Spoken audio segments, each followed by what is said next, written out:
आज की वीडियो में हम बात करेंगे जब भी कोई डायरिया जिसे कि हम आम भाषा में लूज मोशन या फिर दस्त बोलते हैं का मरीज डॉक्टर के पास जाता है। डॉक्टर उसका कैसे चेकअप करते हैं, कैसे कारण जानते हैं और कैसे उसका इलाज करते हैं, क्योंकि डायरिया के बहुत सारे कारण होते हैं और हर कारण के लिए अलग ट्रीटमेंट होता है। तो आज की वीडियो में हम उसी के बारे में बात करने वाले हैं।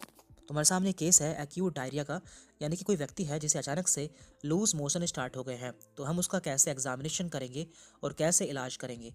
तो यहाँ पर हम उसके 3 केस हमें देखने को मिल सकते हैं। Number 1, watery diarrhoea no pain, यानी कि उसे काफ़ी पानी जैसा डायरिया है लेकिन उसमें कोई दर्द नहीं है, उसके पेट में दर्द नहीं है। दूसरा है colic blood mucus in stool fever, यानी कि उसके पेट में दर्द भी है और उसके स्टूल में या पोटी में ब्लड या फिर म्यूकस देखने को मिल रहा है और साथ में उसे बुखार भी है। और केस नंबर 3 है एसोसिएटेड विथ वोमिटिंग, यानी कि उसे साथ में उल्टियाँ भी आ रही हैं। तो इन तीनों ही केस में जो कारण है वो अलग अलग होगा और जो इलाज है वो भी अलग होगा। तो पहला केस है यहाँ पर वाटरी डायरिया नो पेन। तो इसमें क्या है, ये है स्मॉल बोवेल डायरिया, यानी कि जो कोई प्रॉब्लम है वो हमारी छोटी आंत में है। तो इसे भी हम आगे समझेंगे। दूसरा है यहाँ पर colic blood mucus in stool and fever. तो ये है लार्ज बोवेल डायरिया, यानी कि बड़ी आंत का डायरिया। एंड तीसरा है यहाँ पर साथ में उल्टियाँ हो रही हैं। तो ये है क्या है, ये है फूड पॉइजनिंग, यदि किसी को फूड पॉइजनिंग हो जाती है तो उसे साथ में उल्टियाँ भी आती हैं। तो आगे बढ़ने से पहले हम स्मॉल बोवेल डायरिया और लार्ज बोवेल डायरिया को समझ लेते हैं। स्मॉल बोवेल डायरिया क्या होता है, यदि जो प्रॉब्लम होती है वो छोटी आंत में होती है तो इसमें क्या होता है, इसमें केवल वाटरी डायरिया होता है और साथ में इसमें ब्लड या फिर कोई भी म्यूकस देखने को नहीं मिलता और मरीज को बुखार भी नहीं होता। जबकि जो लार्ज बोवेल डायरिया होता है ये इन्फ्लामेटरी होता है और ये बड़ी आंत में प्रॉब्लम के कारण होता है। इसमें ब्लड या फिर म्यूकस देखने को मिल सकता है, साथ में जो मरीज होता है उसे बुखार भी होता है। हम आगे बढ़ते हैं। तो हमने पहले बात की थी स्मॉल बोवेल डायरिया की। तो हमने देखा है यहाँ पर ना तो पेन होता है, ना फीवर होता है और ना यहाँ पर कोई इन्फ्लामेशन होता है। तो यहाँ पर हमें केवल डिहाइड्रेशन को ठीक करना होता है, यानी कि जो मरीज में पानी की कमी हुई है उसे ठीक करना होता है। इसके बाद था यहाँ पर लार्ज बोवेल डायरिया, चूँकि यहाँ पर ब्लड या फिर म्यूकस देखने को मिल रहा है, मीन्स यहाँ पर इन्फेक्शन है, इसलिए यहाँ पर हमें डिहाइड्रेशन तो ठीक करना है, साथ में एंटीबायोटिक्स भी देनी है। तो इन दोनों ही केस में हम पेशेंट का डिहाइड्रेशन ठीक कर देते हैं और उसे दवा दे देते हैं और हम 48 घंटे तक देखते हैं। यदि 48 घंटे में मरीज को आराम नहीं मिलता है तो हम उसके आगे और एग्जामिनेशन या टेस्ट कराते हैं। तो ऐसे में हम मरीज का स्टूल एग्जामिनेशन कराते हैं जिसमें हमें कई सारी चीज़ें दिखने को मिलती है। तो जब हम मरीज का स्टूल एग्जामिनेशन कराते हैं तो उसमें हमें 4 कंडीशन देखने को मिल सकती है। पहली, पस सेल प्रेजेंट, यानी कि हमें पस सेल देखने को मिल रही हैं। यदि पस सेल देखने को मिल रही हैं तो ये एक बेसिलरी डिसेंट्री या पेचिस का केस हो सकता है। तो ऐसे में हम मरीज को एंटीबायोटिक्स दे देते हैं। तो रिपोर्ट के अकॉर्डिंग यहाँ पर एंटीबायोटिक्स दी जा सकती हैं। तो कौन सी एंटीबायोटिक्स दी जाती हैं इसके बारे में हम आगे बात करेंगे। इसके बाद यहाँ पर दूसरा केस है जियार्डिया। तो कभी कभी हमें स्टूल में जियार्डिया देखने को मिल सकता है, जो कि एक ऑर्गेनिज्म है जिसे कि हम कहते हैं जियार्डियसिस। तो ऐसी कंडीशन में हम मेट्रोनिडाजोल मेडिसिन पेशेंट को देते हैं। तीसरा है यहाँ पर पस सेल अब्सेंट, यानी कि स्टूल में कोई भी पस सेल देखने को नहीं मिल रही है। तो ये एक सिंपल वायरल डायरिया हो सकता है जिसमें कि मरीज को काफ़ी ज़्यादा वाटरी लूज मोशन होता है। तो यहाँ पे हमें सिम्टोमेटिक ट्रीटमेंट करना होता है। मैक्सिमम केस में हम यहाँ पर लोपेरामाइड टैबलेट दे देते हैं जिससे कि मरीज का जो डायरिया है वो रुक जाता है। और यहाँ पर केस नंबर 4 है ट्रोफोजोइट्स ऑफ अमीबा प्रेजेंट, यानी कि स्टूल में हमें अमीबा देखने को मिल रहा है। यदि स्टूल में हमें अमीबा देखने को मिलता है तो ये एक अमीबिक डिसेंट्री या पेचिस हो सकता है।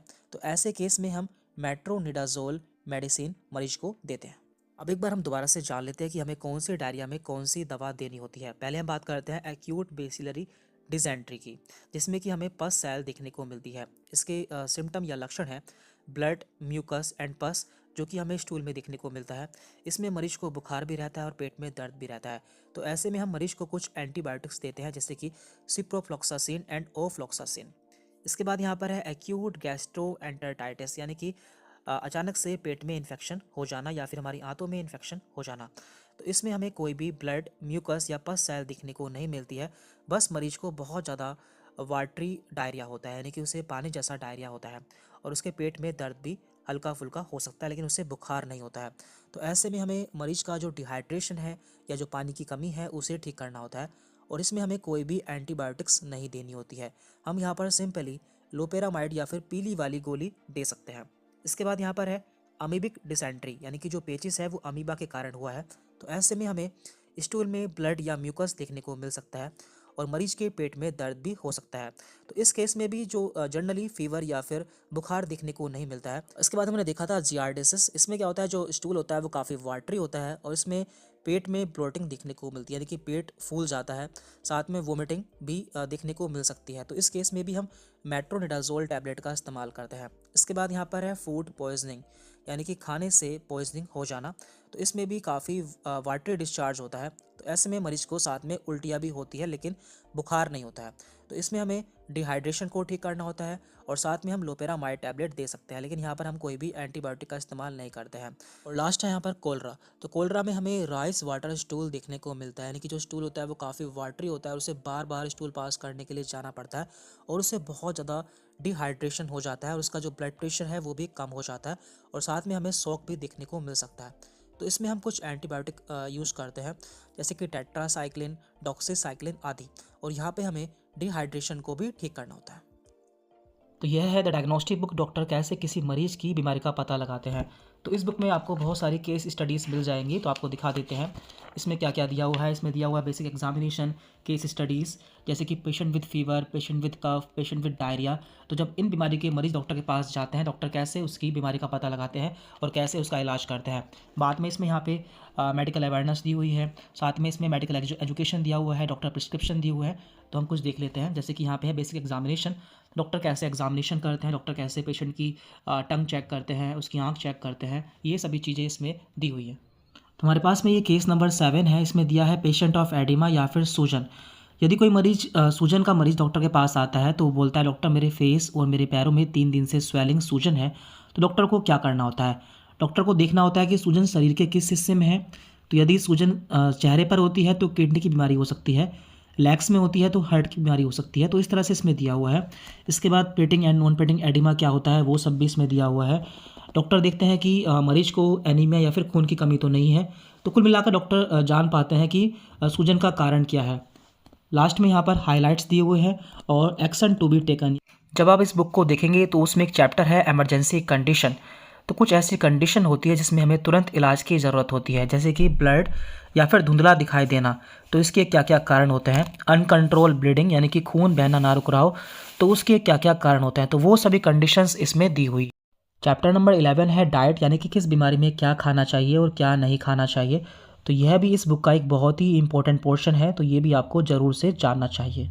इसके अलावा यहाँ पे है डायग्नोस्टिक टेस्ट, यानी कि किस बीमारी का पता लगाने के लिए कौन सा टेस्ट कराते हैं। तो वो सभी टेस्ट भी इस बुक में दिए हुए हैं। इसके साथ ही इस बुक में मेडिसिन सफिक्स भी दिए हुए हैं, यानी कि मेडिसिन के नाम से जाने कि वो किस काम आती है। जैसे कि यहाँ पे है अजोल। तो अजोल जितनी मेडिसिन होती हैं वो सभी एंटी फंगल होती हैं, यानी कि फंगल इन्फेक्शन को ठीक करने वाली दवाएं होती है। तो जिनके लास्ट में अजोल वर्ड आता है वो सभी एंटी फंगल दवाएं होती हैं। तो इस तरह से इसमें सारी दवाएं दी हुई हैं। और बुक के लास्ट में कुछ प्रिस्क्रिप्शन दिए हुए हैं, यानी कि डॉक्टर कैसे किसी मरीज का पर्चा बनाते हैं। तो यहाँ पर केस नंबर 5 है जिसमें केस दिया हुआ है। इसके बाद यहाँ पर डॉक्टर वर्क दिया हुआ, डॉक्टर को क्या क्या करना होता है, मरीज़ के वाइटल्स लेने होते हैं। इसके बाद यहाँ पर प्रिस्क्रिप्शन है, पेशेंट का नाम, एज, सेक्स, एड्रेस, डायग्नोसिस यानी कि बीमारी क्या निकल कर आती है, उसका इलाज क्या दिया जाता है या फिर कौन सी मेडिसिन दी जाती है। तो ये सभी इसमें दिया हुआ है। और अभी फ़िलहाल इस बुक के साथ में एक बुकलेट भी फ्री दी जा रही है जिसका नाम है द डायग्नोस्टिक बुक कैप्सूल। तो इसमें आपको क्या क्या मिलने वाला है वो भी हम देख लेते हैं। तो इसमें दिया हुआ है स्पाइनल कॉर्ड MRI रिपोर्ट, यानी कि रीढ़ की हड्डी की MRI रिपोर्ट कैसे देखते हैं, तो वो सभी इसमें दिया हुआ है। साथ में इसमें ब्रेन CT स्कैन की रिपोर्ट कैसे पढ़ते हैं, कलर डोपलर अल्ट्रासाउंड कब किया जाता है और कैसे होता है, stomach ultrasound, type of injection, ICU instrument यानी कि ICU में इस्तेमाल किए जाने वाले उपकरण। तो ये सभी चीज़ें आपको इस बुक में मिल जाएगी जो कि आपको द डायग्नोस्टिक बुक के साथ में फ्री में दी जा रही है। तो आप इन दोनों बुक को साथ में ले सकते हैं। तो इस बुक का लिंक हमने आपको नीचे डिस्क्रिप्शन बॉक्स में दे दिया है जहाँ से आप इसे परचेज कर सकते हैं।